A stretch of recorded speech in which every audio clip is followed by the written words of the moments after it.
Baru-baru ini, pelakon Era Fazira berkongsi kisah yang agak mencuri tumpuan netizen tentang gambar buah zuriat yang dimuat naik suaminya, Izwan Zain, semasa mereka menunaikan umrah.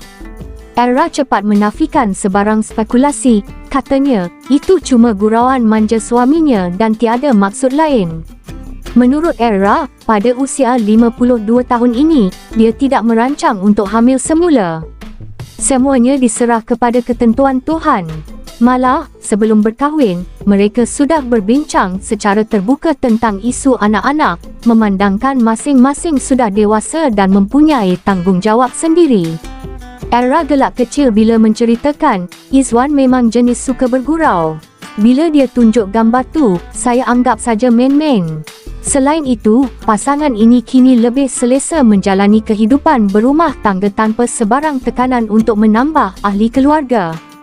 Mereka masing-masing sudah mempunyai anak dan keluarga sendiri, jadi fokus lebih kepada membina keharmonian hidup bersama.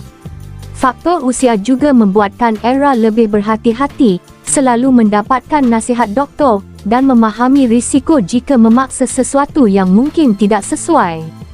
Kalau ada rezeki, saya terima. Tapi jujurnya, peluangnya memang kecil. Doktor pun nasihatkan saya agar tidak cuba, jelas Era dengan tenang. Yang manisnya, pada 2 Januari lalu, Era buat kejutan istimewa untuk Izwan sempena ulang tahun kelahirannya dengan hadiah perjalanan umrah bersama. Dari situlah timbulnya gambar buah zuriat itu, yang sebenarnya hanya sekadar gurauan ringan. Tapi seperti biasa, netizen cepat buat spekulasi, kononnya mereka bakal menimang cahaya mata. Bagi Era, semua itu bukan perkara besar. Yang penting, mereka nikmati kehidupan berumah tangga dengan saling memahami, gurau senda, dan sentiasa berserah pada ketentuan ilahi. Bagi pasangan ini, kebahagiaan bukan tentang anak atau spekulasi orang luar, tapi tentang ketenangan dan keserasian antara mereka.